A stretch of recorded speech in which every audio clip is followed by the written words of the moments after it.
everybody. Thank you so much for joining us again today. I have the pleasure of having Jeff and Kristen with me from Northwestern Mutual. And today we are going to talk more about long-term care. But before we do that, I'm going to open up the floor to Jeff and Kristen to kind of introduce themselves to you, tell you more about them, their stories, why they're doing what they're doing, and then let's get started. So Jeff, the floor is yours. Hi, Kristen. Thank you for that. Thank you, everyone, for joining us. As Erica said, Kristen and I, we work for Northwestern Mutual. We work actually in a West Palm office. I actually am originally from Michigan and moved down here 13 years ago. And I feel like, where we live in South Florida is kind of like the epicenter of long-term care. So, we're financial advisors. We provide a lot of services, but really our focus with our practice and for this call is to talk about long-term care, because we know that there's more and more people, especially in our area, that need to know more about it, and they don't know where to turn to get more information. 100%. So that's kind of why we're here today, and thank you, Erica, for putting this together. Absolutely. Yep. Kristen? So I am your financial bestie, and I am so happy to be able to be a part of this. As my time in the business has shown me how important it is. And I don't hold it against Jeff that he's from Michigan, but I'm from the superior state of Ohio.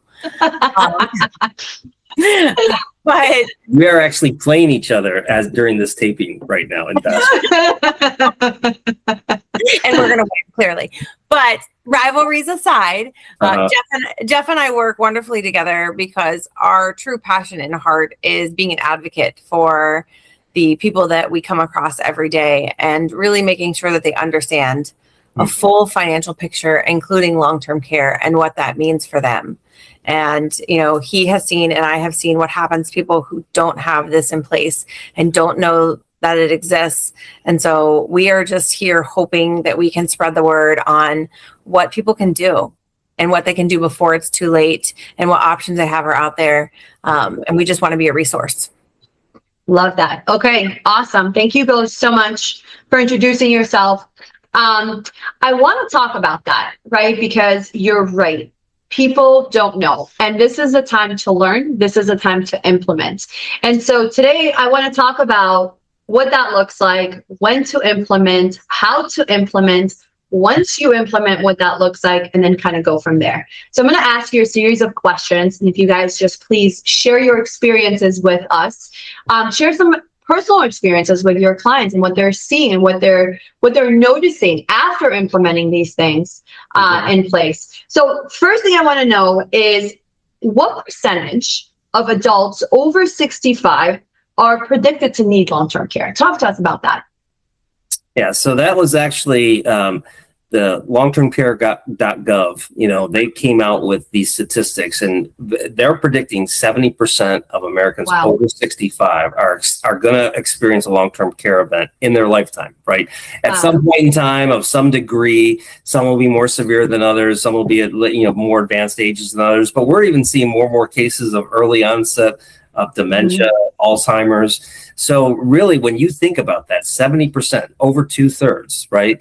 And, I'll like visual example. If it's not you, it's the person to the right of you and the left of you, right? It's an epidemic, and we have more and more. We have 10 more years of baby boomers retiring, right? That are going to turn 65. So I've heard the statistic, 10,000 people a day are turning 65 for the next 10 years. Yeah. That means 7,000 of them will have a long-term care event, right? And when you look at who has protection for those types of events, it's really roughly about 10%. So there's a big gap between the people that are going to have events and the people that are actually prepared for it, with having some type of protection plan in place when that time comes. Agreed. And I think people are also unaware that this is an option, right? We don't think about, life kind of goes, and we don't think about us being, 10 years, 20 years, 30 years from now, like, where are we going to be? What is that going to look like? What is our health going to be? We're not prepared. We're not prepared. And when we're there already, it's too, sometimes like the tools that we could have had when we were earlier and also less expensive than what it could have been back then, we just don't know. And so this is the purpose. The purpose is just education, right? Just have the information to know enough to know what your options are. So thank you for that. The analogy to that, Erica, just to add to that, that I like to use is, we live in South Florida, right? We have rainstorms that pop up all the time out of nowhere, right? I mean, really, when we're talking about preparing for that, it's like having your umbrella before the rain comes, right? Yes. So even having plans like this, like getting the umbrella ready so that if it starts raining, if a storm of life happens to hit you, you can pull out your umbrella. You can't go out and buy an umbrella in the middle of a storm, right? So it's really being prepared when those times happen. And 100%. Statistics show, right? Yeah. And so how long do you see long-term care lasting for? So let's say somebody gets a long-term care policy. How long are these policies lasting for, more or less? How long can someone use their policy for? I mean, we see on average, if you activate a policy because of a physical or a cognitive claim, it lasts around 3 to 4 years, right? Now, 3 or 4 years. There's a lot of cases of it lasting longer than that. That's just average, right? Usually when I'm meeting with someone, based on their experience, maybe their personal experience of what they've gone through, maybe with their mother or father or a grandparent or a sister, that may be their frame of reference. And if their, father or mother-in-law has been in an assisted living or receiving home health care for 6-7 years, well, that's their average, right? But if we're looking nationally, how long a claim lasts, it's usually 3 to 4 years. Got it. And you mentioned it a little bit. Can you elaborate? So you said cognitive or physical, right? So long-term care can be both, combination, individual. Talk more about that. So it's an either or scenario, right? So once you have a policy in place, right, and you get these when you're healthy, but if you have a claim, it's either you need help with 2 of the 6 activities of daily living, as they're called, right? And that's the physical claim. So that's, bathing, toileting, dressing, eating, transferring, continence. Needing help with 2 of the 6, you qualify. Or you have a cognitive claim. You're diagnosed with a cognitive impairment. Alzheimer's, dementia. Alzheimer's is a form of dementia, Parkinson's, right? And you need care, right? Not just a mild cognitive impairment where you're still fully functional, but you actually need care. So either or, it doesn't have to be a combination of the both. Either one of those would trigger a claim to activate your policy. Awesome. And Kristen, did you want to add something to that? I do. I want to add something, as this is something that I've seen, and Jeff, I know, has seen a lot, and we've discussed when we've been out at events and talk with people.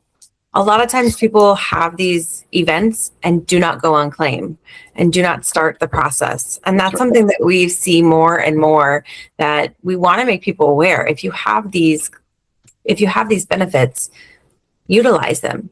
100%. Yes. Because a lot of times people will need care and start maybe only needing a couple days a week. Well, go ahead and activate it so that you can do, that 90 days without needing 24-hour around the care clock. So that way people are able to utilize their benefits.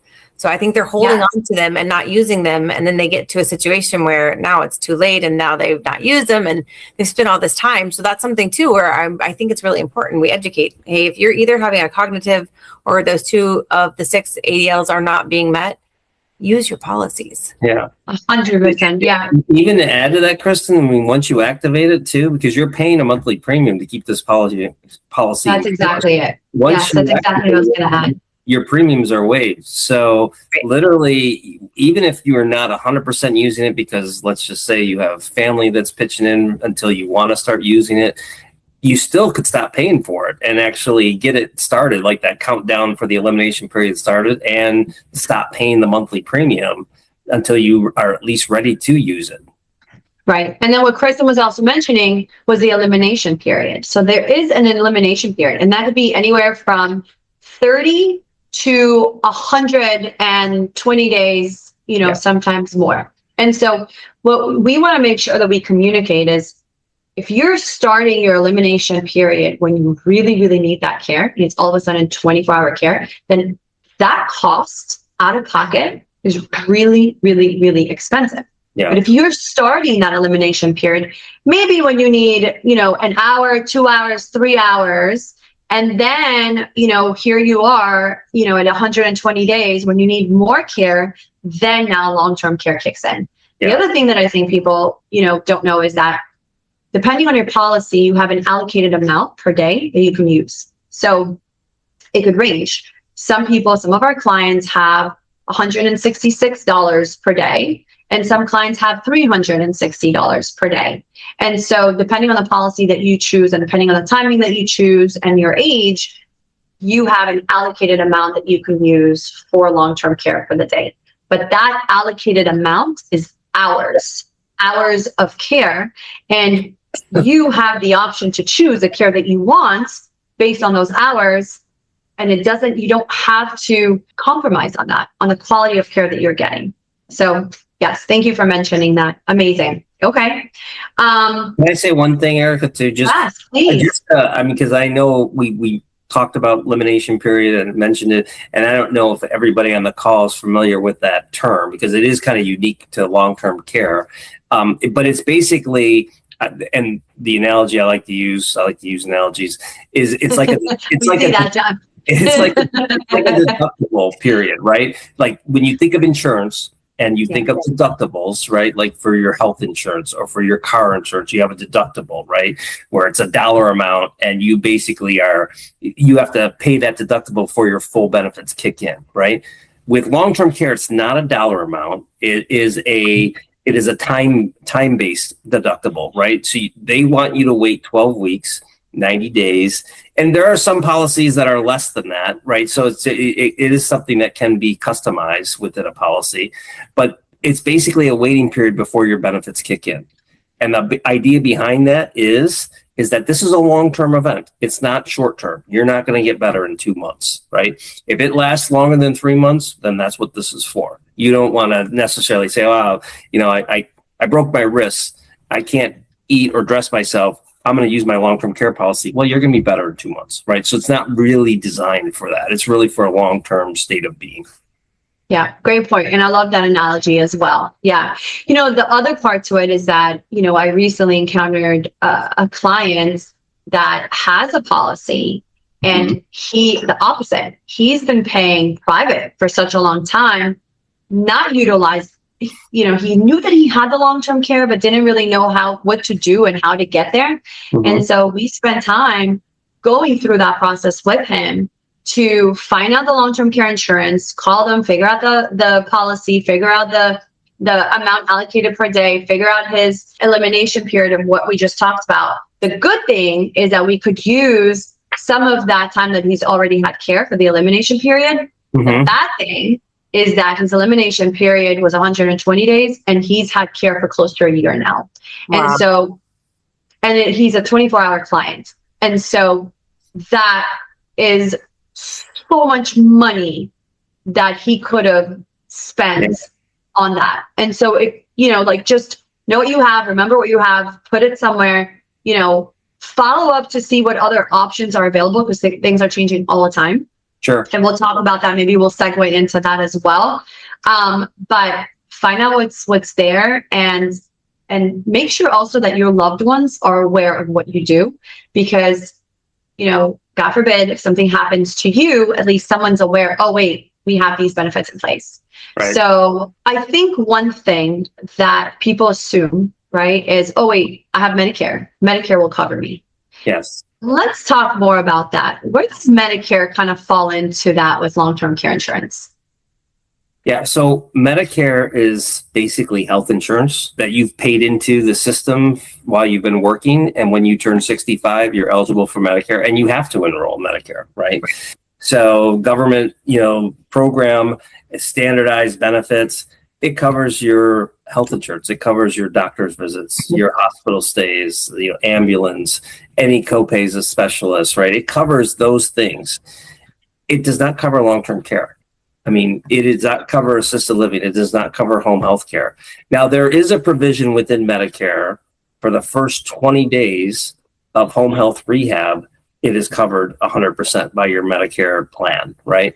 And then 21 days through 100 days, there is a copay. Like right now, it's Medicare. You pay $205 a day. Medicare picks up the balance of over $205 that you need, right? So there is some subsidized, care that comes from Medicare those first 100 days.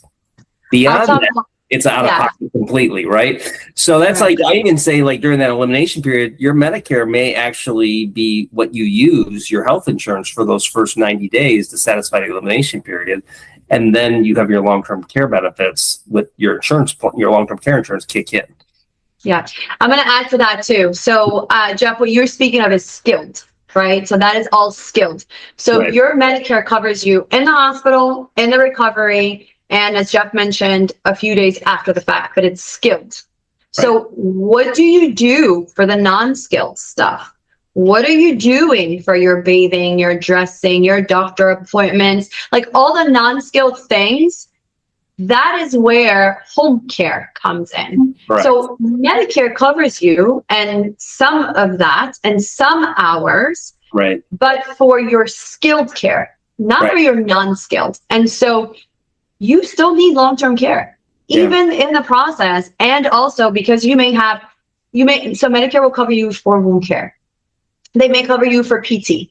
They may cover you for anything really clinically, Foley, anything like that. However, your non-skilled is also where you could start implementing your long-term care. So that is one thing to keep in mind. And, this stuff is not cheap, right? Like home care and skilled or or assisted living facility. Any of these facilities, care is not cheap. It could run anywhere from $5,000 to $10,000, and depending on where and how and what you look like when you get there, that journey is expensive. And so if there's tools that we have in place that we can implement today to be prepared for when the time comes, and you're the ones making the decision, right? No one's making it for you. You're still in control to make those decisions. Do it. Yeah. And I think something else that, Jeff mentioned how you can use Medicare, but what we hear a lot of times is people just think, well, they're going to cover me when I get to an age where I need care. And I often urge people to visit the facilities that are Medicare facilities that are run. And to know that you have to be basically destitute. So you have to spend down, have no money, have no assets to be able to access the facilities that are run. And is that where you want to end up? Is that where you want to spend your days after you've lived and worked and provided for your family? So well said. I think it's really important that people know what's out there and realize that you want to live the life at the end of your life as well as you've lived. For all you've done and prepared for. And this is just a step in that preparation. So everything we're doing is preparing you to live your life the best way possible at the end, not to be somewhere where you're miserable, which is not what you want. Right. That's not how anybody wants to leave. That's not how, especially you accomplished a career for yourself, your family for yourself. And nobody wants to be a burden. I can tell you myself, like, I don't want to be a burden to anyone. I am the type of person that would want to be at my home in my space and have my team of people that I trust and love, that will take care of me, that is extension of my family. But I don't want my kids to coming and doing these things for me. And I want to have my privacy, and I want to have my dignity, and I want to make sure that it's done with excellence. And so have options. And the only way to have options is to have the resources in place to be able to get there. So this is all we're trying to communicate. And if nothing else, and if you even feel like, I have time, fine, you have time, but get to know what those resources are, what the cost is, and start planning ahead. Absolutely. So is there anything else that you guys want to add to our conversation today? I'm hoping to share this value with everybody. I'm hoping to create at least some sort of an interest for someone to say, you know what, like, because a lot of people, and we talked about this earlier, but if they don't go through the situation themselves, they don't know what they don't know. And so in your personal, yes, Kristen, I feel like you wanted to say something about that. I want to say, so we're talking about, the boomers and everyone is aging, and that's like my mom's generation. And so I don't think I need long-term care. I'm not old enough, but I'm seeing more and more people my age see their parents go through things. And when their parents go through things, it's too late. They're not able to get this care. But what it's doing is it's opening their eyes to, hey, this is me. Like, I'm going to go through this, right? It didn't impact you until you've gone through it. And so I have walked through this with a client who, her parents had everything set up, had retirement, had everything done. And then she had a long-term care event where her father wasn't able to be in the home anymore because of his cognitive abilities. And now he needs to go into care, and the cost is $12,000 a month. And so they're not able to get long-term care for her mother or her father because of their age and their cognitive abilities. But for her, it's an eye-opener where she's like, I don't want to be in this position. I want to be alert and aware and know what I'm doing. And so she's like, please help me be prepared. So when I'm in that situation 30 years from now, I'm taken care of. So I think for something, for me, for my generation, it's our parents and what we're seeing. So if we're in a position where if our parents are young enough and not going through things, do something for your parents, be an advocate for your parents, because they may not know what the options are. And she's like, I wish I would have known that I could have spoken. And it was a year difference. If she had known a year before and come to me before her mother had diagnosis, before her mother was at the age, we could have done something.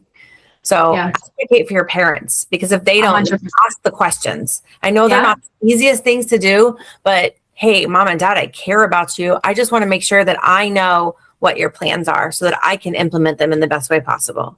Right. 100%. My very first client when I started 13 years ago was my home inspector, who was like heading into retirement. He was semi-retired.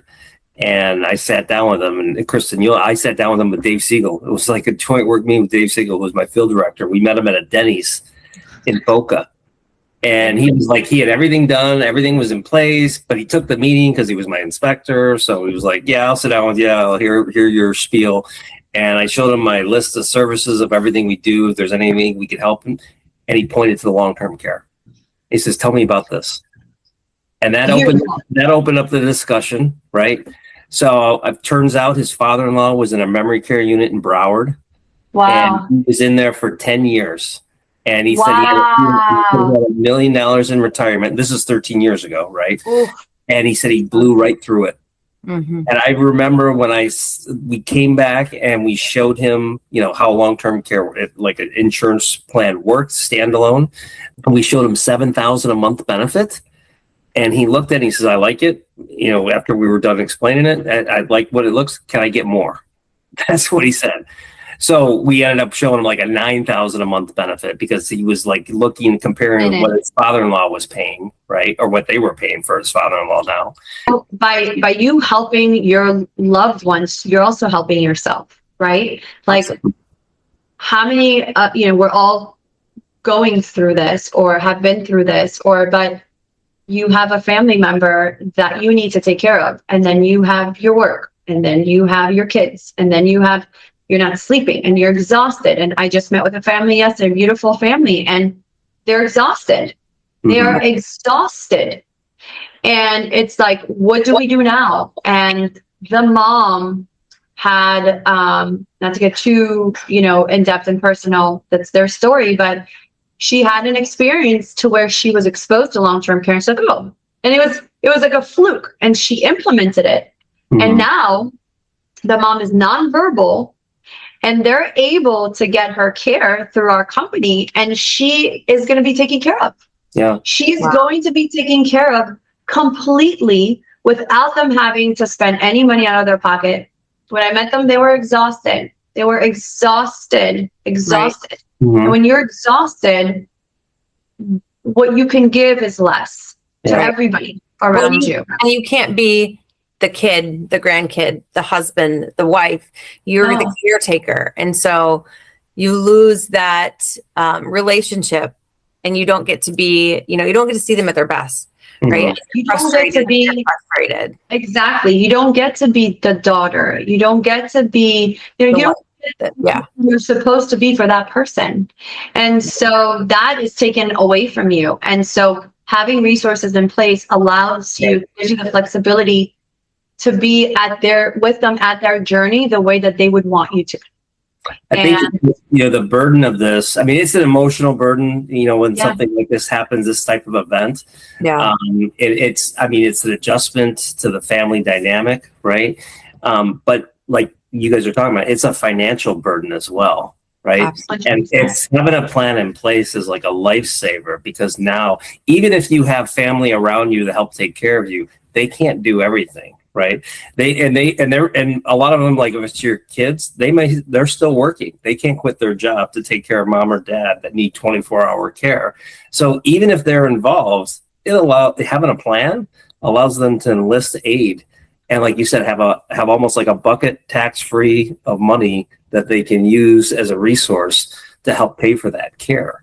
Because it's expensive if you're paying for it out of pocket. Yeah, $10,000 to $12,000. Goes quickly. It'll spend down your retirement real fast. The other thing I wanted to segue to earlier when we were talking is, so long-term care used to be to where you either use it or you lose it. Right. So now what does the program look like? If I get it, but I don't use it, what does that look like for me? So there are quite a few options out there. I mean, it used to be that there was like standalone plans that really were that use it or lose it proposition, where you bought it for care, like the umbrella that you buy when it's sunny out, but you hope it never rains, right? And if you didn't use it, then the benefits were gone. And like car insurance, like homeowners insurance, you pay no claims, right? But it's there in case you need it. Now there's more and more hybrid type plans out there where there's life insurance vehicles that have a long-term care component to it. There's annuities, right? There are different types of plans to where if you don't use it for long-term care, well, you've got, a life insurance policy that kicks in.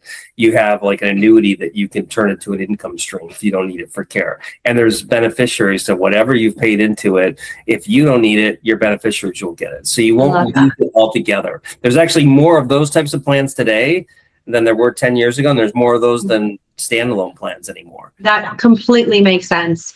And then what about if someone already has life insurance, could they somehow convert that into long-term or add long-term to it? It depends. It does depend. I mean, it depends on the plan, the company, what products they have, right? It's kind of like, I would say, to sit down with an advisor to kind of go through the options to see if there is a conversion, that allows that, or if you need to look at something new, right? But every one of these scenarios is a case by case, sit down planning session, right? There's not a one size fits all with these types of solutions. And sometimes we find somebody has purchased long-term care years ago, and now they see there's a much more need. So they're able to stack. So maybe they have a policy that's going to give them $3,000 a month, and they realize that's not what I need. Now I need, more. So they're able to come and get additional. So just because you have one doesn't mean you can't have another one. One question that I think a lot of people ask is, when do I get long-term care insurance? When is the best time to get long-term care insurance? So what do you think in your personal? Yeah. I say today, but on average, Jeff would tell you on average that most of the people are getting it between their 50s and 60s. Yeah. Got it. I like to say, as you are getting into your 50s, 60s, you're planning for retirement more. Right. And, I like to refer to long-term care insurance as retirement insurance, right? Mm-hmm. As you get old, you think of insurance protecting your most valuable assets, like your house, your car, yourself, right? Life insurance. But when it comes to retirement time, your most valuable asset is your nest egg, what you've been building up over the years, right? So really, long-term care insurance is kind of like that first line of defense to protect the nest egg. So you use that first before you start drawing down from your retirement. and not run the risk of outliving your money, right? So really, that's the best. I mean, you can get it into your late 70s. I've had clients start in their 70s, but it gets harder to get at that point just because of health reasons, and it gets more expensive as you get older. So if you can do it in the 50s and 60s time frame, that's the best time to at least look into it and explore your options. Well, thank you so much. I'm going to share your information on our platform for everybody to be able to get a hold of the two of you. Any resources, tools, questions, please feel free to reach out to Jeff or Kristen or both. Thank you again so much for joining. Thank you, everybody that's watching. Have a great day. Thank you. Thanks, Mocha. Bye. Bye, Bye-bye. everyone.